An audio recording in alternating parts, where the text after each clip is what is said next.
Welcome to Dogs and Gooses, where, as my associate Starks always says, the dogs are dirty and the goose is silly. You're darn right.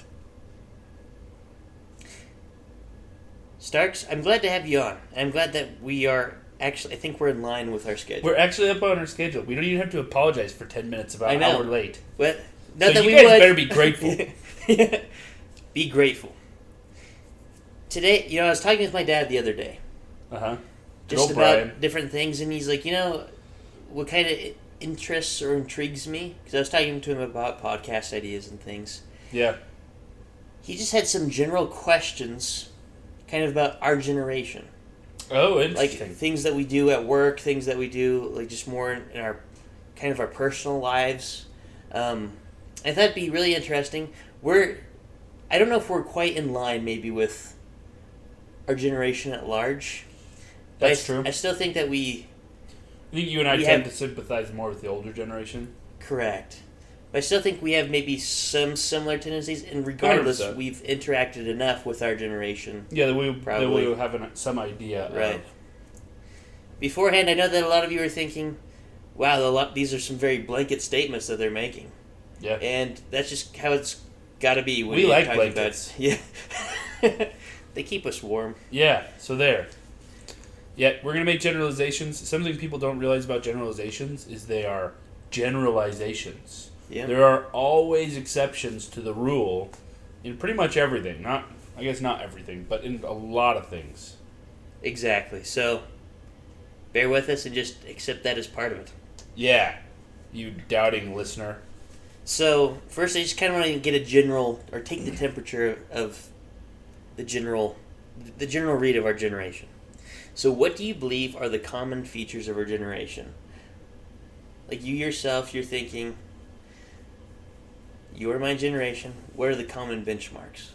Like across the board, we will generally have these traits or qualities or ideas maybe. I'm sorry, I'm going to have to throw this back to you. I want a couple of examples, if I can, from you. Because I'm not quite sure what range we're talking about. So I was going to go into this here in a minute too, but I got this chart from Purdue Global, which I believe you are a graduate of their. Well, maybe not a graduate. I'm You've gone to their institution. Yeah, I'm a student who's on pause. Yeah, well, but you're still a student. Yeah. So this is all yours. This is So it breaks it down into past 5 generations. So there's the traditionalists, born in 1925 to 1945. There's the baby boomers from 1946 to 1964. Generation X from 1965 to 1980. Millennials, born in 1981 to 2000, so I think we're technically millennials, because we're right at the tail end of that one. And then Generation Z, born 2001 to 2020. So...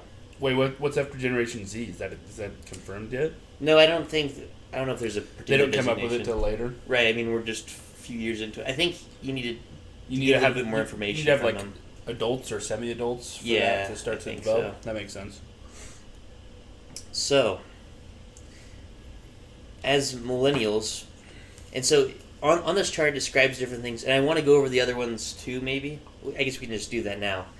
Traditionalists, that first one, they're known as, and I don't know if I agree with this chart completely, but we can we can use it as a baseline, and we can let them know when we feel like it's exactly wrong. So it says the traditionalists from 1925 to 1945, dependable, straightforward, tactful, loyal.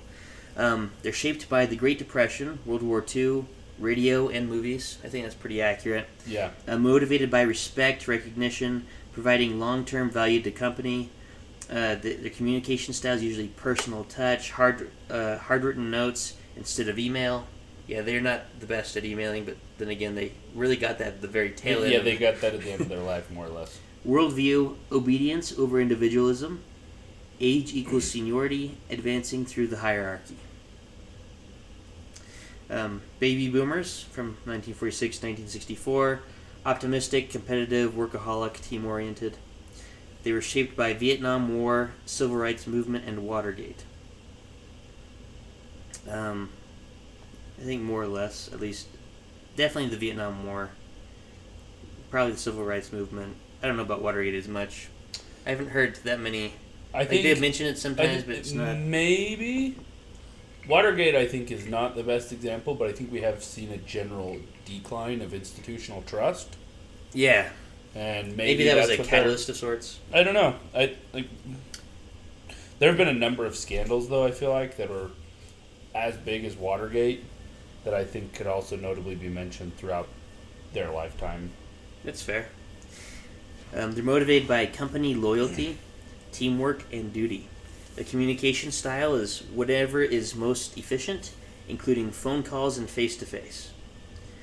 So, quick pause. Sure. Which generation is this? This is baby boomers. This is the baby boomers? Okay. Mm-hmm. And their worldview is achievement comes after paying one's dues and sacrifice for success. Generation X, which is the one right before us. I think our parents from 1965 to 1980. My dad's 64, so he's barely a baby boomer. Whoa! Good old Rob, yeah. Baby boomer. So everyone knows how old my dad is now. He's an old man. They're known as flexible, informal, skeptical, independent. I think all these these little words at the beginning are going to be positive or positive oriented. Yeah. They're shaped by the AIDS epidemic, the fall of the Berlin Wall, and the dot-com boom. I definitely think the advancement in the internet was big for them. The fall of the Berlin Wall. I don't know about the AIDS epidemic. I've never really heard any of them say. But also, yeah, I don't know. We live in or grew up in a more rural areas, so maybe it affects adults more and less. That's true, but but I don't know. Like my parents, I think they were growing up in Vancouver, Washington. Yeah. I feel like I didn't hear about the AIDS epidemic from my parents ever. I feel like I learned about it from other sources later. I don't. And even then, it was never made a really big deal to where.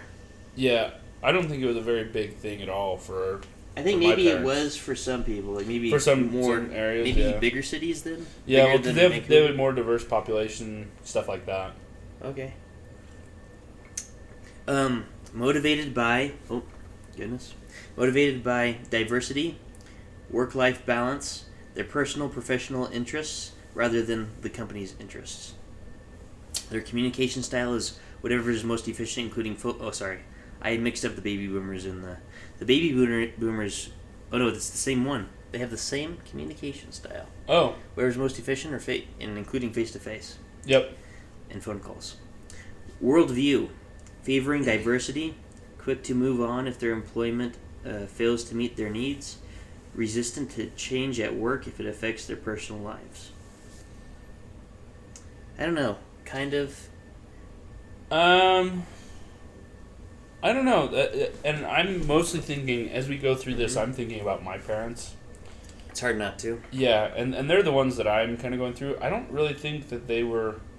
Like, there's some parts that I see, but there's other parts of this that this is the one that I feel like is the furthest off so far. Correct. And maybe my parents are old-fashioned. It's very possible for their even for their generation. Mm-hmm. But they had... some element of the personal priority over work, but also my dad for years gave tons of time and energy into the Walmart company when he was a manager there, and I wonder if that's the case because my dad too. I feel like he's devoted tons to the organizations he's worked for. Yeah, which is true. I also have heard my dad say, "I work to live. I don't live to work." So that would support this thesis. Mm-hmm. That's their philosophy, but I also have seen him work like crazy. Yeah, and not really, because I think the point of this is not to say that people they're not hard workers. It's just to say that they don't have very much company loyalty, and I think that's not necessarily true, at least of my parents. Correct. And like I said, this is just a chart. Yeah, which is fair. The millennials, which I think is technically yes, we're at the tail end of this. Starts born in 1981 to 2000. Competitive, civic, and open-minded, and achievement-oriented. They're shaped by Columbine, 9/11, and the internet. I'm going to sound really dumb. What's Columbine? That was the shooting. The school shooting. maybe I don't know. I don't know I if I was- really heard too much about that growing up. Like, I think Maybe school shootings in general, kind of, but even then, I don't feel like I've. I don't know about shaped by. Like, is it a Mhm. relevant issue in our mind? Yes. Yeah, we did drills a handful of times. Yeah. Yeah. Yeah, I don't know. I was never overly concerned, but it's always a possibility, I guess. But As a kid, I don't think I ever considered it, even. yeah, maybe it's just being a kid. I don't know, but yeah. Motivated by responsibility, the quality of their manager, and unique work experiences. Communication style. This says IMIs or no IMs. What's an I? Instant message maybe. Oh, instant message, yeah. Instant messages, texts, and email. And their worldview is seeking challenge, growth, and development, a fun work life and work life balance, likely to leave an organization if they don't like change. I think that one is actually more accurate than the last one. I think, Mm-hmm. and maybe it started with our parents saying like, "Hey, I work to live. I don't live to work," and it has led to us saying like, "Life is short, Mm-hmm. and you should enjoy your life, Perhaps. so you have a good, healthy work-life balance." And then we'll just kind of go over Generation Z. They're 2001 to 2020. Global, entrepreneurial, progressive, less focused, shaped by life after 9/11. I feel like most of them don't even think that much about 9/11. Probably not. The Great Recession. No one thinks about. I don't think they're really thinking about it. The Great Recession. Well, I guess it shaped. I think You- they'll you say, mean like- "Oh, things are more expensive." Oh, Well, Yes. I guess it depends on what you think it means by shaped. Mhm. Because if you want to say shaped in that, like, the housing market being bad, stuff like that, or like in well, it's just Dude. funny to me because it says Great Recession. Both letters, like the G in Great and the R in Recession, are capitalized. So I'm like, it's thinking this is World War, two. Yeah. I don't know if we'll look back. Maybe we'll say the Great Recession. maybe with time. I don't know. I don't know. Well, I think it also depends on how we bounce back as a country. I feel If like we we do, haven't really yeah. like I feel like we haven't fully recovered from the Great Recession, quote unquote. Mm-hmm. In the sense that I don't really look back on 2008 and say, "Wow, those were crazy tough times for the country," in terms of like in the way that I consider the Great Depression. Right. Because it was tough, and I remember that actually particular period. And maybe everyone was going through this, and I just kind of thought it was our family. But that particular time period, we were in a bad financial state. Well, I'm trying to think. 2008. That was 3 years after my little sister. I think my dad was changing You would have been 10. careers at the time. That's exactly what Which- happened with my dad. Is he changed careers right in 2008. Right, and it was unrelated to. That's where I'm like, crash. at the time, I never thought that it was because of Maybe it was outside component. sources. Maybe it was. I don't know. Like maybe. But my dad changed careers and the pay was different, and so we were like, and he was going to be growing in the new career, but also, and he was going to school at the same time, so probably paying Yeah. that. I don't know. It was. Yeah, I'm not sure. Yeah. Maybe. I don't know if that would be Great Recession or if that would just change of careers and different things. And the other thing that really shaped them is access to technology from a young age, which I think definitively yes. Yeah. Yeah, I think that's true. They're motivated by diversity, personalization, individuality, and creativity. Communication style, social media, text, and instant messages. Worldview, self-identify as digital device addicts. Value independence and individuality. Prefer to work with millennial managers, innovative coworkers, and new technologies. That makes sense. Yeah. So those are the general things. So what do you think I think a lot of defines those. our generation? I think a lot of those are fairly accurate. I would almost argue that, and maybe this is what they mean by the Great Recession. Mm-hmm. I would argue that at least where our generation is at right now, and maybe they're talking about strictly things that happened in your childhood that shape your worldview.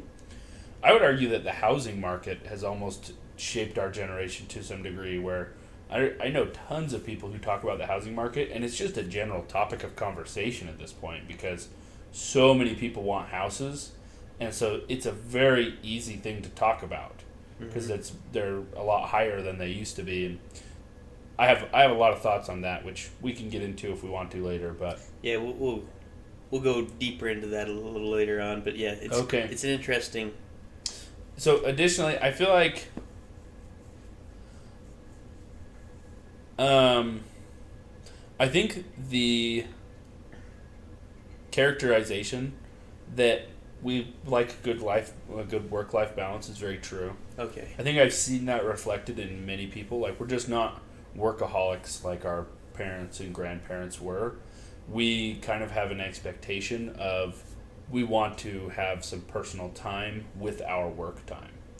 And I think that's very common, at least in the people that I talk to.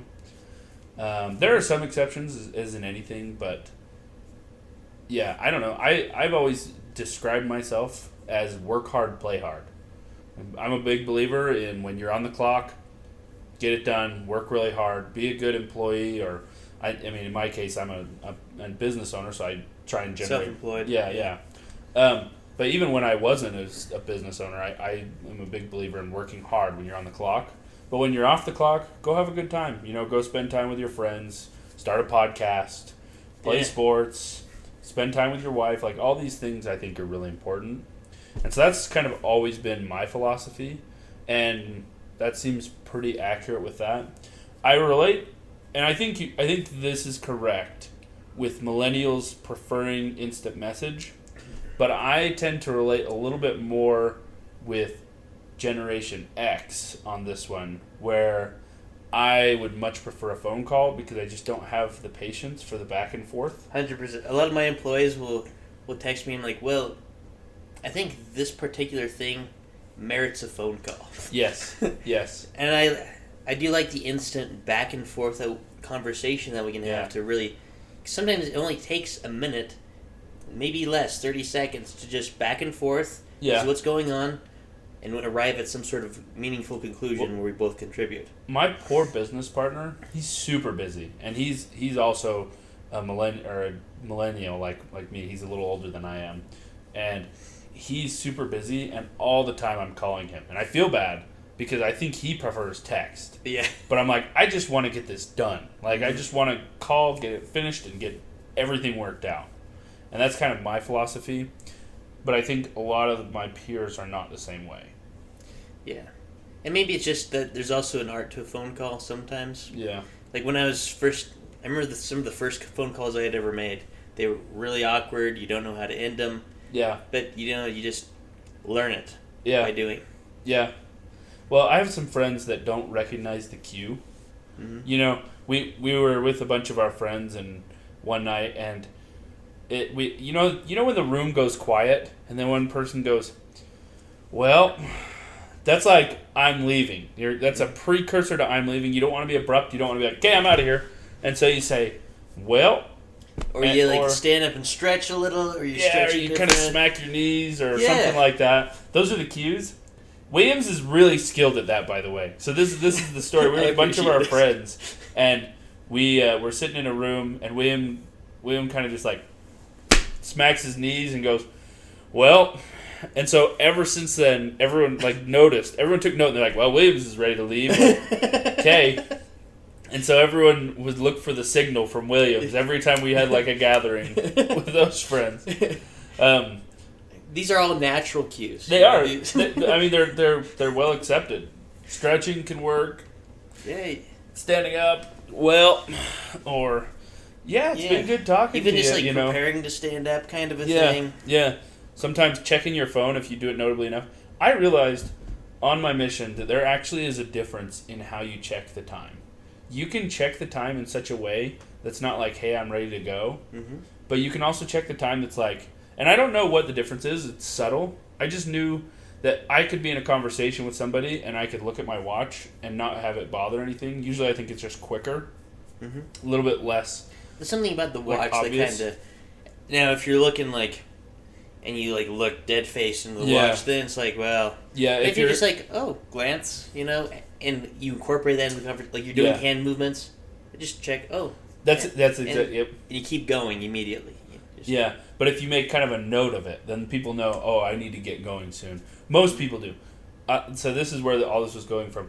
I have some friends who don't recognize those cues, and it makes it really uncomfortable because whether you're on the phone or whether you're in person, you'll be like, yeah, well, it's been good talking to you. And they're like, yeah, and one more thing, and I got to tell you about this.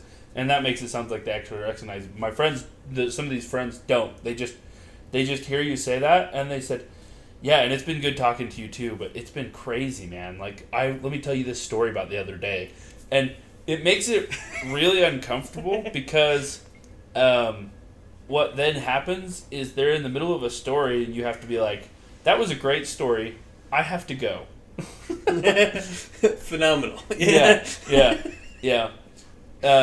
So it's funny. It's just a funny thing. And they exist in person. I feel like they're a little bit more recognizable in person. But over Correct. the phone, those same things, they still exist, where we have those cues. And some people just don't recognize those very well. Yeah. Well, I think a lot of it is that learning curve, and a lot of these guys had made 5 phone calls. Yeah. Yep. And talking to your family doesn't really count because that's a little different. Yeah, it's true. It's familiar. Well, family's a little different. I, with my brothers, will tell them, I'll be like, hey, got to get going right after their story. I'll be like, hey, that's awesome, dude. I got to go. And you know that they don't take offense. yeah, exactly. You And don't they know need the cues. Yeah, they know how I am and who I am, and so on and so on. Yeah. I think those are some pretty good ones. I just kind of also wanted to, like, what are the distinguishing features of our generation compared to others that you think? Not necessarily, like, tied to this, but compared but to others. See, I feel like this is such a broad we need to separate thing. ourselves. And the problem is that there's a huge difference in even geologically where you live. Mm-hmm. Sure. Did I say no? Geographically. I knew something felt off. Thank you, listeners. I am not very smart. So I think one thing that I really notice is people's core belief system. And millennials and Gen Z both, I think a lot of our core belief is, and maybe I'm wrong, but it seems as though the core belief is that the greatest good is personal happiness. And you can correct me if I'm wrong. I don't think that's wrong. But I think that is our generation's kind of priority set. And so which It's I how think you identify us. well, and we've had conversations about this, and I think that being the actual base is actually detrimental. Mm-hmm. I think it is a great good, but not the greatest.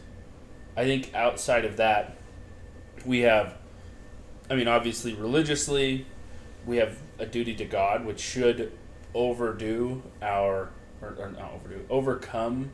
our personal need for, like, joy, not joy, I want to say pleasure.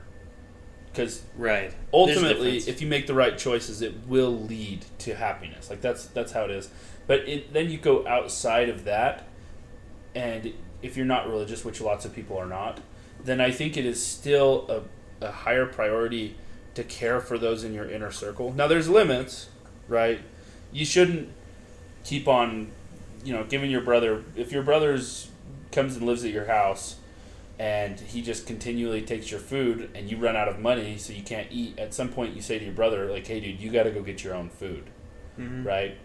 But you also should recognize that sometimes it is a greater good to go and serve somebody else over yourself. And maybe you can shed some light on that, because I think I'm getting lost in the weeds a little bit here.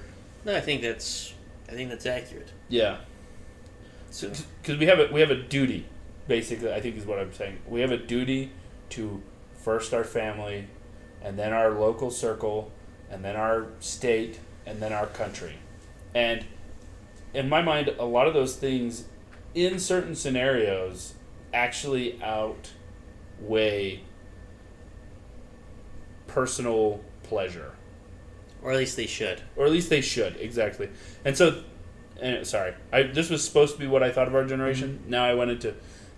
I think the idea is very prevalent in our generation that the purpose of life is to find personal pleasure.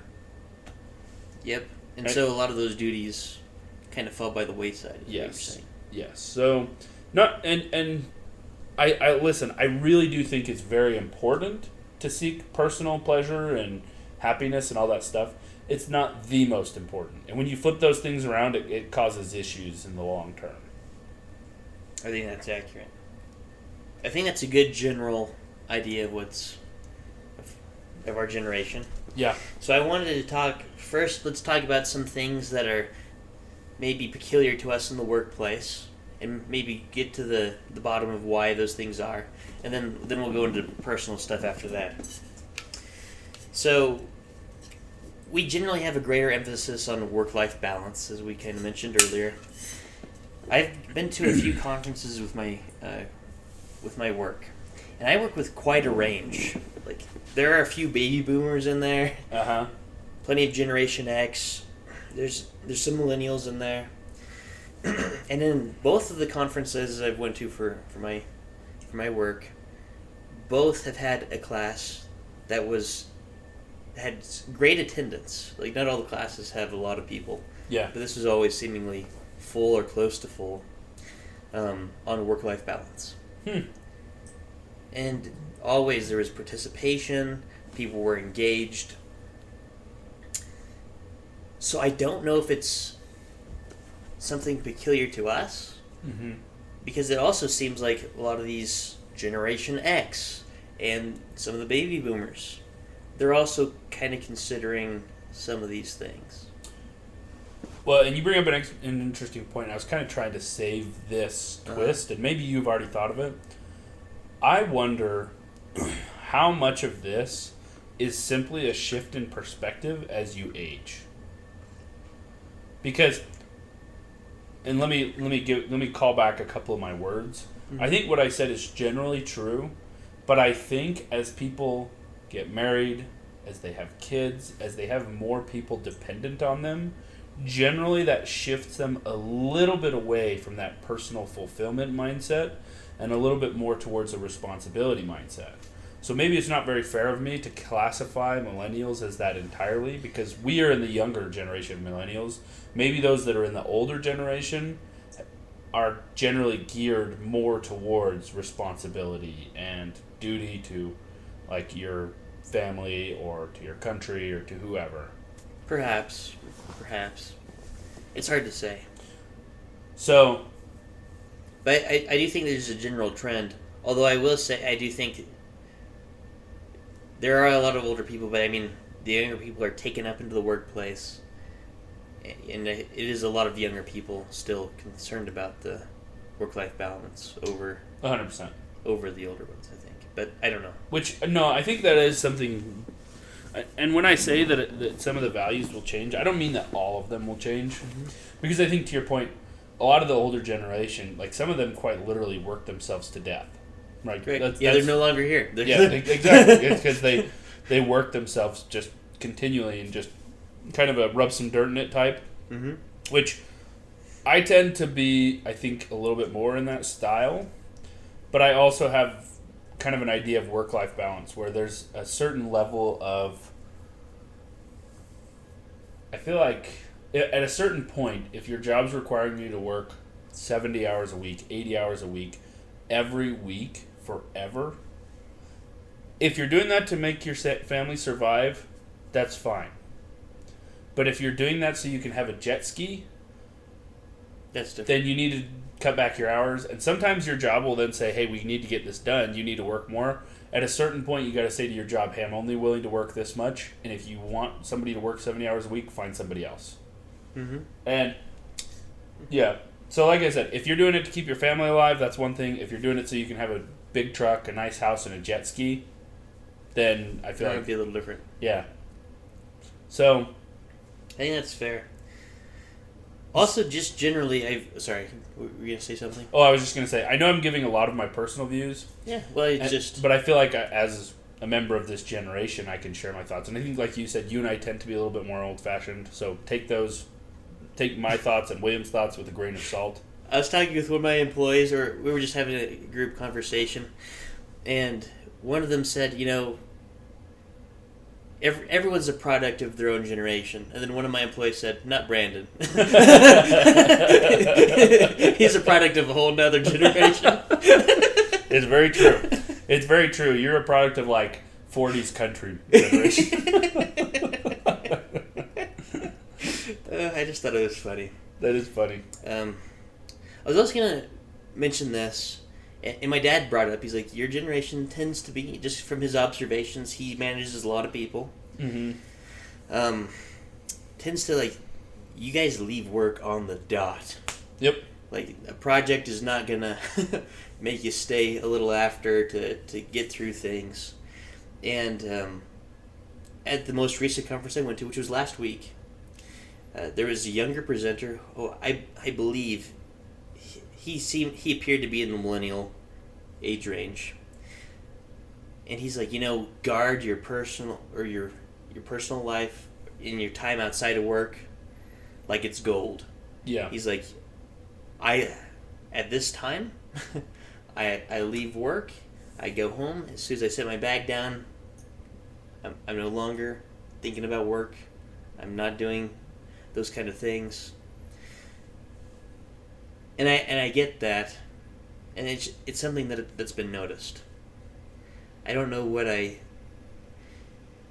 is it just from watching our parents? Do we think our parents were miserable? I think it began with our parents, and our parents said to us all growing up, they're like, hey, just like my dad, he said, hey, I work to live, I don't live to work. And then we watched our parents work hard and live their whole life like that. And even my dad will tell me stuff. He's like, don't do what I did. Find a better job that will make you a little bit more money so you get more time with your family. Stuff like that.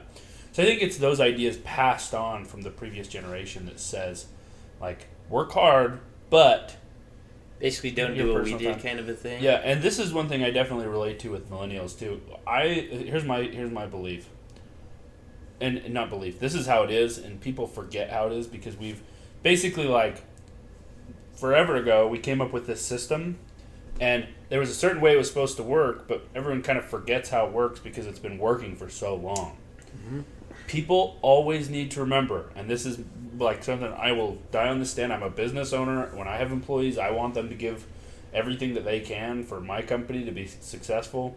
I had employees for a little bit. They did a pretty good job, so on and so on. Wanted them to give everything they can, but I also wanted them to prioritize them because there's no reason why it has to be one or the other. There's no reason why it has to be.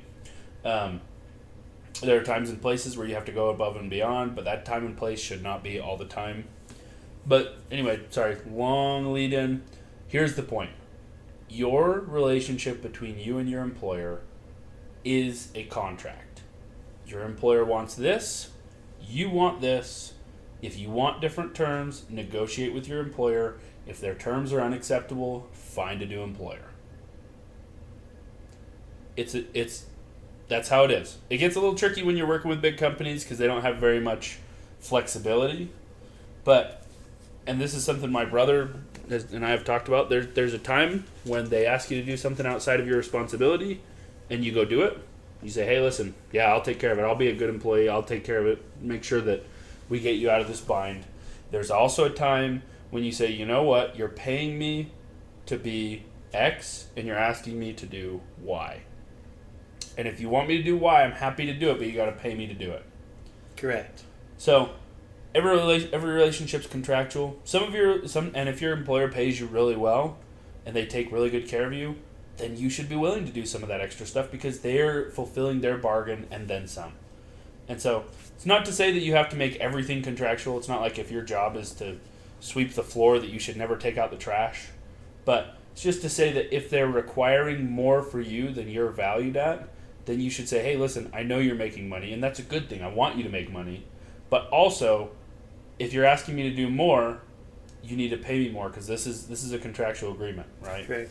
I think part of it, and I think this was mentioned in the chart a little bit, there's a lower threshold to leave an organization than there was. Yeah. Like, I feel like my dad, like, listening to stuff he said, he was asked to do sometimes a lot more than what he was asked to, and sometimes he would do it because he knew that it put him in good graces with certain, and I feel like now it's more minor inconveniences rather than asked to do a lot. Yeah, I would. That causes people to leave. It would be more long-term stuff. Like if I actually, when I was 17, I had a job at a local not convenience store. It was a variety store is what it was. It was called King's.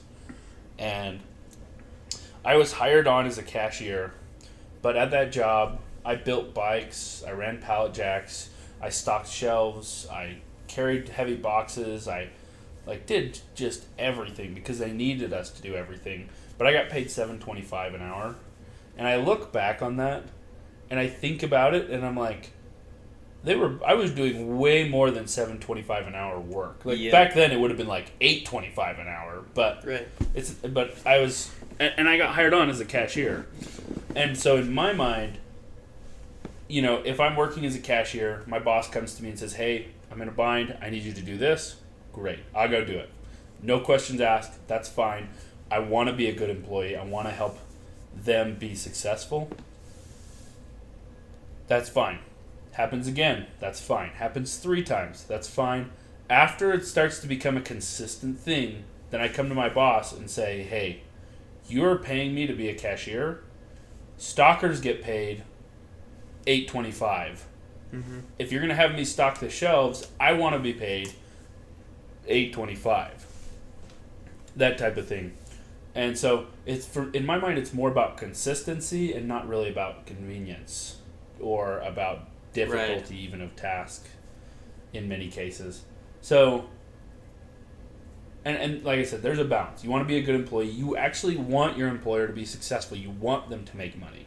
That is a good thing for you. It's a good thing for them. Because then it opens up the possibility, or it should open up the possibility of you making more money yourself. Yeah, so provide value and seek value. Yeah. Provide value, and you should be rewarded according to... Yes. Yeah. Yes, well that's the whole point of employment is mutually beneficial agreement. That it should be mutually beneficial. And there's times and places to communicate and say, "Hey, I need more because I feel like I'm being very beneficial to you. Your beneficialness, how beneficial you've been to me has not really been... it's not really been going up, if that makes sense." Mm-hmm. Which is why I left. I worked at a company for a little bit. And I worked with them for about a year. And they give yearly raises to, quote-unquote, keep up with inflation, right? Mm-hmm. And I felt like they added a lot of responsibilities to me, which was fine. And then they gave us a raise, and it was way below market rate. It was like I can't remember, a 3% raise or something, and the inflation rate at that time was really high, and it was I think inflation was at like 10% or whatever. So I figured it out, and I asked my boss. I said, "Hey, you guys said that this raise was like a big deal, but it's not even keeping up with inflation." And I said, "So what do I do to make more money because of the extra responsibilities you guys have given me?" And he said, "Honestly, there's really nothing we can do at your position. We're a big enough company that I don't have any flexibility to give you a raise personally. Your position is the same. Yeah, it's baseline across the board." And that definitely happens. And so I said to my boss, I said, "Okay, that's fine. Do you have any other options for me?" And he said, "Not really." And I said, "Okay, that's great. I'm going to start looking for another job. No offense to you. I like working here. I like you. But this isn't making sense for me long term." And it wasn't just that they'd given me more responsibilities. It was also that I needed to take a step in my career and in my life. So, Yeah. So I think that's very typical of the millennial view. I think so. And we kind of cover this next point, less sense of company. Yeah. And we talked about what what other elements do you think would add to greater company loyalty? Just maintaining the consistency that you were talking about. Yeah, I think take care of your people and your people will take care of you. Like, make sure... It's a good general principle. I worked with a company when I first started my business, and I'll be quick because I think I've been jabbering a lot, but I worked with a company when I first started my business who they had no long-term interest in you for working with them. They were all about that short term. If there was a job where they didn't make as much money as they wanted to, they would rake that from what they were paying you.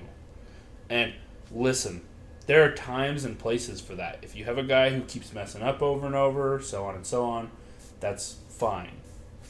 They messed up over and over. Eventually, they've got to learn. Eventually, if they're not being profitable, you have to say, listen, I'm a business. I need to be profitable.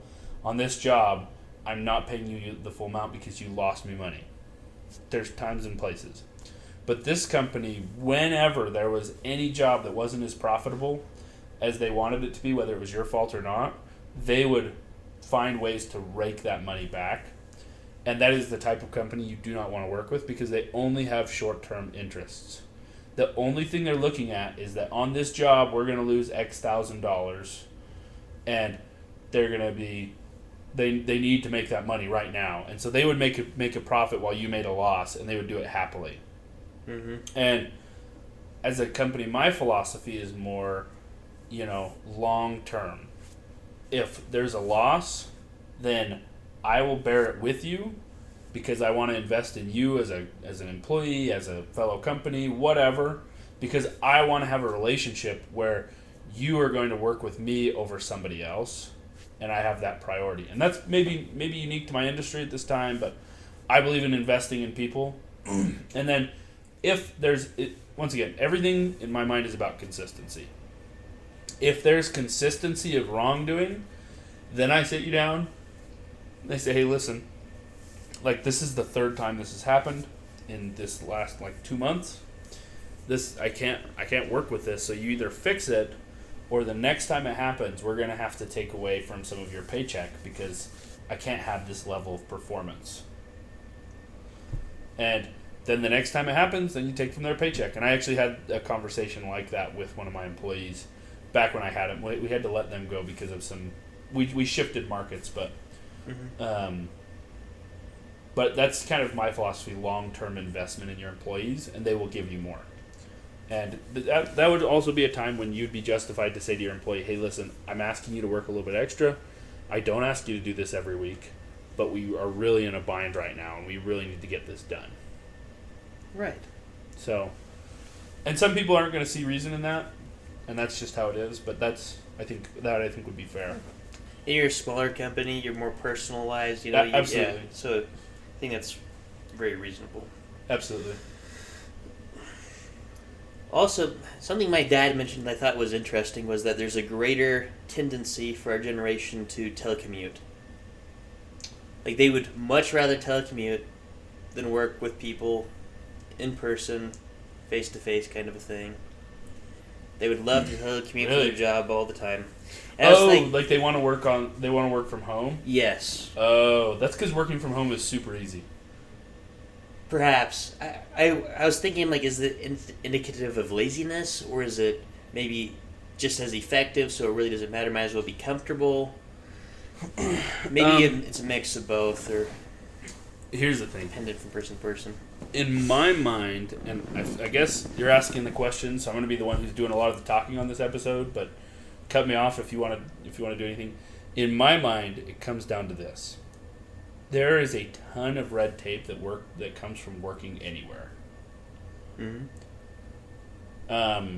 Even with my company, we went through the general contractor training course a few months ago, and they literally told us a bunch of things that we need to tell our employees. And they're like, listen, if you guys enforce this, it doesn't really they didn't necessarily say this, but it was implied. They said if you don't enforce it, it doesn't super matter. That's up to you, as long as you tell them and you have proof that you told them. Because then if X and Y happens, some guy cuts an electric wire and starts a house fire, burns a house down, then you can prove that you did everything that you could to stop that employee from doing that. Mm-hmm. And that's what they said. And the reality is that's kind of the world we live in, especially corporate. And the larger the company is, the more you run into that. So in my experience, every job I've ever worked, there are meetings, there are things that just are kind of a waste of time. Not to say that the information there isn't valuable, but to say that they are much longer and much more convoluted than they need to be most oftentimes. That's true. So in working from home, I know several people who work from home, and a lot of them turn on their Zoom, they put in a headphone, and then they go do other things. They work out, they do whatever. And so it gives you more time. Subtract commute time, make it so your breaks are more valuable, all that different stuff. You get way, way more time when you're working from home. So if I was an employee, I would love to work from home, even if it doesn't reduce productivity. But actually, they're saying that it actually does reduce productivity pretty significantly.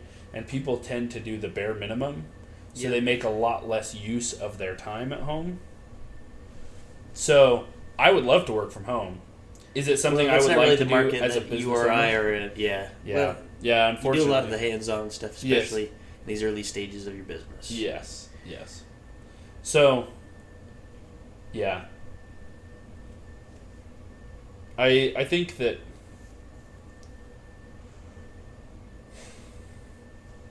if I had the option of working from home and I was working for another company, I would love to do it. If I were the employer, I don't think I would like for them to do it at all, but I would understand why they would want to. Right. And maybe I would find a middle ground where I'm like, hey, listen, you guys can work from home 1 or 2 days a week. If I see a drop in efficiency, you're coming into office. I need all your tasks to still be done. That type of thing. And a lot of employers are doing stuff like that now. Yeah, and it kind of encourages them, because like you were saying, a lot of things do waste a lot of time, and that would be it would cut some of that out, but also allow them and kind of force them to go, well, I still need to do my job. Yeah. Otherwise I'm going to lose this privilege. Yeah, exactly. Yeah. I think it's pretty good. And not all of it's malintent. In fact, most of it's probably not. Some people they're at home and their kid needs something, or their dog peed on the carpet, or whatever. Yep. So I want to go into personal life things. And I think one of the biggest ones to me is just lower levels of social activity. Yeah. And I was talking to a friend of mine. He's an older guy, definitely in generation X, maybe technically, I don't think he's a baby boomer, but he might be kind of close. He was talking about when he was a young man, dating was all about you go to the dance to meet girls. They had all these big activities, usually dances, but the things of that nature, and that's where they met people. That's where they talked to people. Nowadays, a lot of people, like, dating is on the phone. It's through apps. It's through things of that nature. Whatever social gatherings we usually have are involve fewer people than maybe ones of previous generations. Yeah. I think maybe technology has just been a driving factor in some of that. Yeah. What other factors do you think Well, have been at play? I think, and it goes a little bit in line with our earlier talks, where I said something along the lines of, like, our prioritization, and there are things that don't necessarily serve our immediate personal pleasure that are still very important. I think socializing is like that. When you are about to go socialize, unless it's somebody that you're very comfortable with, a lot of times you're kind of like, ugh, I don't really want to do this. Like, I That's don't really very fair. feel like it. Yeah. I would much rather stay at home, watch TV, play video games, like, whatever. Or, yeah. Or go do something on my own. Whatever it is that you do when you're home alone. But on the counter to that, many times if we go do something social, not all the time, but many times if we go do something social, let's say, you're on your way there and you're like, oh, I really don't want to do this, but you go. Most oftentimes when you come home, you're like, that was pretty fun. I like doing that. Mm-hmm. Occasionally, it winds up being really awkward. You have some kind of awkward interaction and it just ruins the whole experience. Most of the time, you're glad that you did it. That's at least my personal experience. Or at least mildly happy. Or at least mildly happy. Not all the time you're like, wow, that was awesome, but sometimes you're like, oh, that was cool. Good to see them. Right? Yeah. I feel like that's the more common one for me. That's probably... Well, I think that's more common, but then you have... Here's my thing. I think you have 10% bad experiences, and then you have probably 70 to 80%. Like, that was good. I'm glad that I did that. And then 10 to 20%, that was good. I was really happy to see so-and-so and spend time with them. Mm-hmm. And I think that it just varies, but I think very rarely is it detrimental. Most time, even when you say, oh, that was pretty good, I'm glad to see them, I think people underestimate the benefits of how that affects their life throughout the next day or two. Because having those social interactions we know are vital to humans and to people.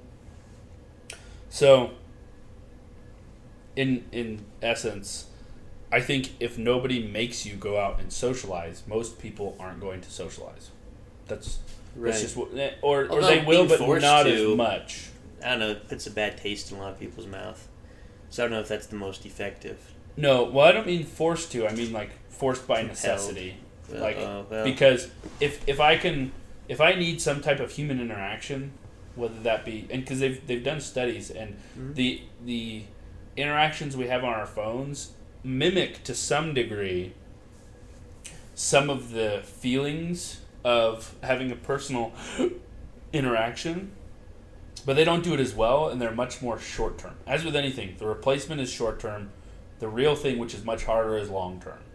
So if you are feeling like you want something to entertain you, and you pull out your phone and scroll on Instagram for a couple hours, that's so much easier and so much more comfortable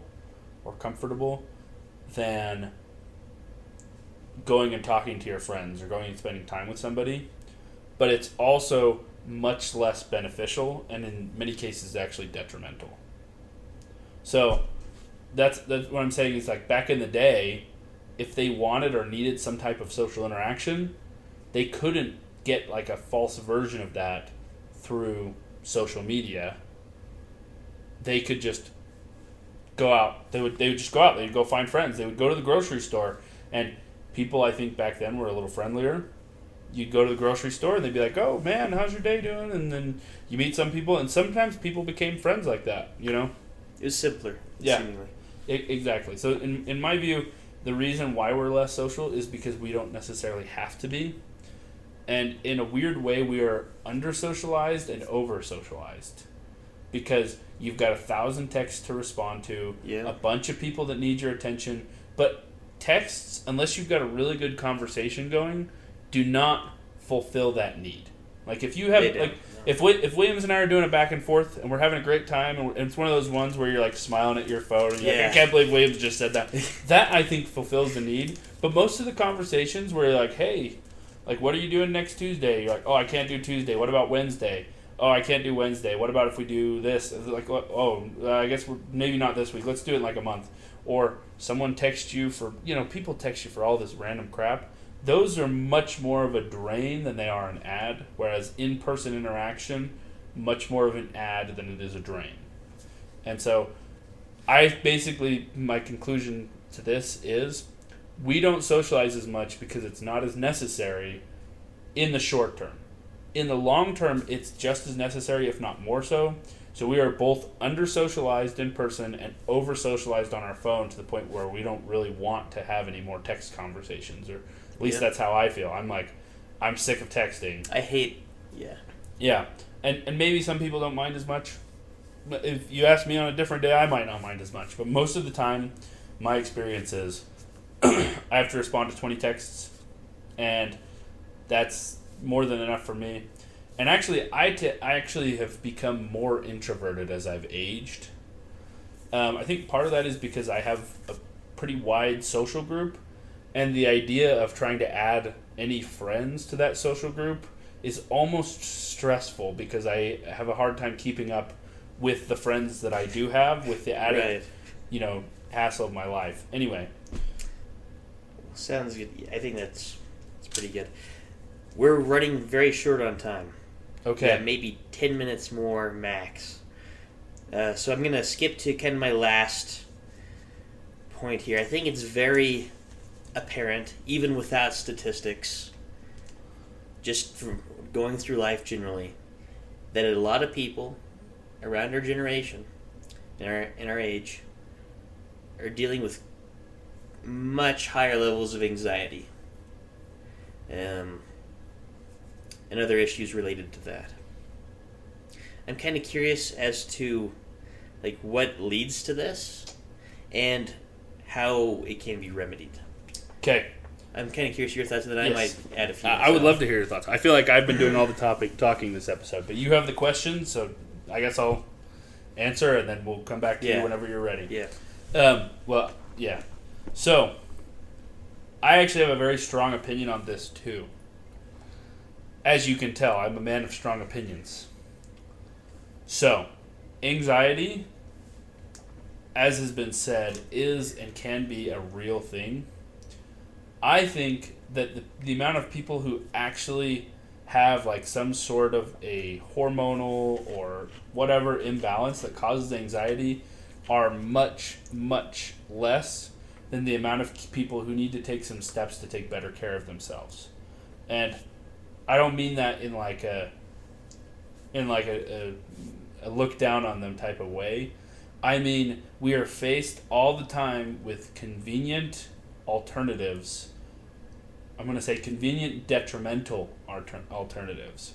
We just talked about this socially. In terms of socially what happens, a lot of the different things that we need from that are very important. There's a convenient social alternative. It's social media. It's TV. It's books. It's video games. It's all these things. As we continue to choose the convenient detrimental alternative, it will have effects on how our mind works and how it processes information. And eventually, if you continually choose the convenient detrimental alternative, you will find that you are anxious, you don't feel good, you feel depressed, and so on and so on and so on. There's another one. There's exercise. Exercise also has convenient detrimental alternatives. Now, not all of these alternatives are detrimental in and of themselves. It's more that they're a poor replacement for what they are supposed to be for. I'll use one easy one. So Rocket League is a video game that I play sometimes. It's almost like a sport. There's a strategy to it. It's very similar. I mean, it's car soccer, so it's based on a sport, but there's a strategy to it that is very similar to how a lot of sports work. Control this certain part of the field, react to this certain thing. When an opponent does this, you do this. A lot of it's based on reaction time, skill, and just basically general things that are all very similar to a sport. So you can play it and scratch that competitive itch, if you have the competitive itch, which some people don't. Williams does not have as much of a competitive itch with sports. He more likes to blow things up. He likes to come in and you're playing a game and it's super competitive, and he turns and throws the ball to the other team and then laughs as you scream at him in rage. I like to have fun. I'm known for a good time. I know, and you enjoy that, Williams, and it's something I recognize. Not necessarily as much with sports, but more with board games. You it's so much fun with board games because some people are just way too invested. It's true. Well, some of us do get invested, Williams. So, in my mind, here's my view. People replace things with different things that they need. And so it talked about a great need for variety for this generation. Well, that means a variety of experiences. Going new places, meeting new people, going and doing this, trying a new thing, this, that, and the other. Are you replacing that with a variety of foods? There's a lot of ways you can replace things. And it's not bad to have a variety of foods. But eventually, that doesn't really scratch the itch anymore, and you no longer. Well, first off, you're not getting the itch scratched, and secondly, you're probably overweight at that point, right? Because you are replacing good things with convenient, detrimental alternatives. And I think that is a huge part of our problem is we have so many convenient, detrimental alternatives that it's really hard to choose to do the things that are difficult, they're not convenient, and you get almost as good, like a feeling in the moment. It's the later that you pay the price. And I'm not saying everybody needs to be an exercise dietitian. I'm certainly not. Like I have a terrible diet in many ways, but I'm saying that the closer you are to doing things that your body really needs, the happier you'll be and the easier it will be for you to regulate your mental state. I think those are definitely components. I tend to think, and that's what you said is legitimate. I think there's also a component where, with the advancement of technology, and it has advanced quite a bit and is continuing to advance, life gets more complex, and life keeps getting more complex, and we're still the same human beings we've always been. So I think, like, what was the responsibility of someone in the 1920s? What did they have to do in terms of government documents and forms? Yeah. For today, we have vehicles. We have like two different departments. One over driver's licenses, one over the vehicles themselves. We got to make sure it's registered. Every year, we have to get an oil change, and we have to get that reported to the government. We have to change the registration. We have to make sure that our driver's license is up to date and current and everything. And we use that for all of our other documents that we need to fill out. And also just general responsibility. With technology and where everyone has a phone, everyone's on it, and everything that we do can be seen by who knows how many people. I feel like there's a lot of that just leads to a lot of excess stress that wasn't always present. Now, I do think that other generations had great stressors. I think being in a war is stressful. A huge stress, but I think it's a different kind. It's more of big stressful events, whereas ours is like almost a constant level of stress. I feel like it's a much different kind. And if you're constantly at stress and some big stressful event happens, you didn't have the looseness initially to be able to deal with it in a better manner. See, I disagree with you. I think you're right, but I think it still comes from the convenient detrimental alternatives, because the way that you deal with stress, there are several different items that are stress releasers.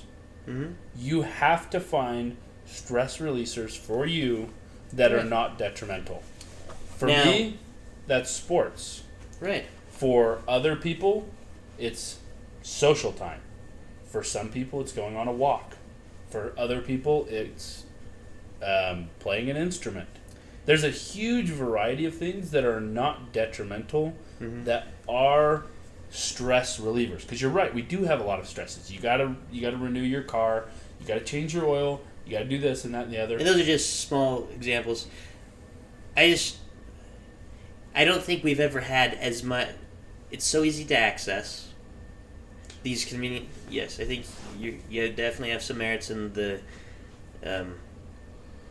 convenient alternatives that aren't as good for us. Yeah. It's never been so seductive. It's never been easier to access, and frankly, it's like thrown at us.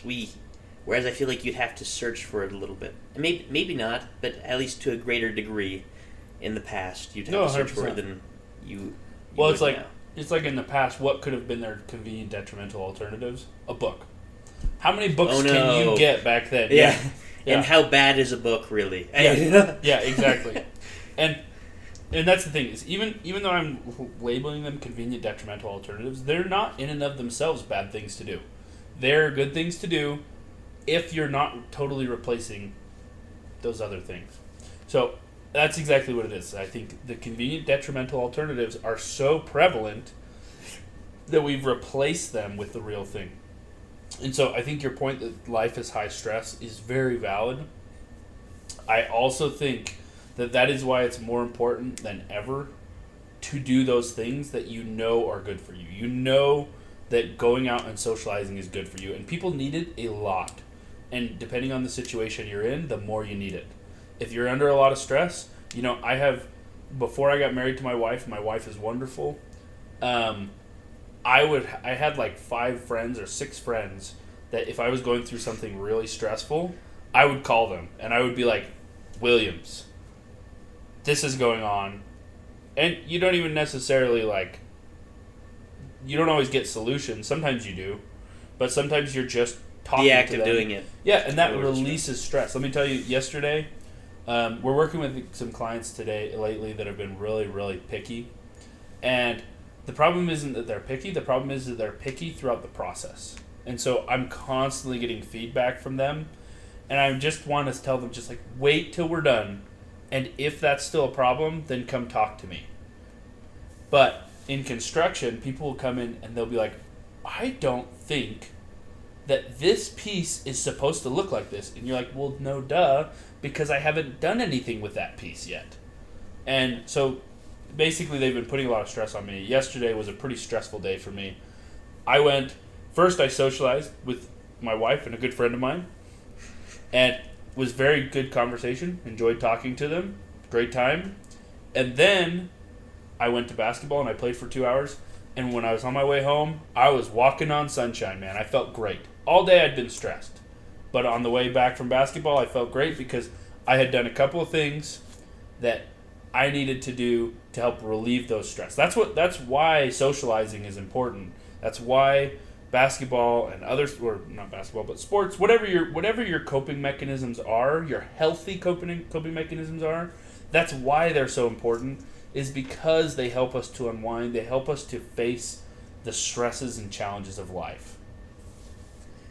I would love to discuss this topic with you more, Starks. However, we are out of time, and I got to get going here pretty quick. Okay. So, I think this was a good conversation. We had a lot of fun things. Okay.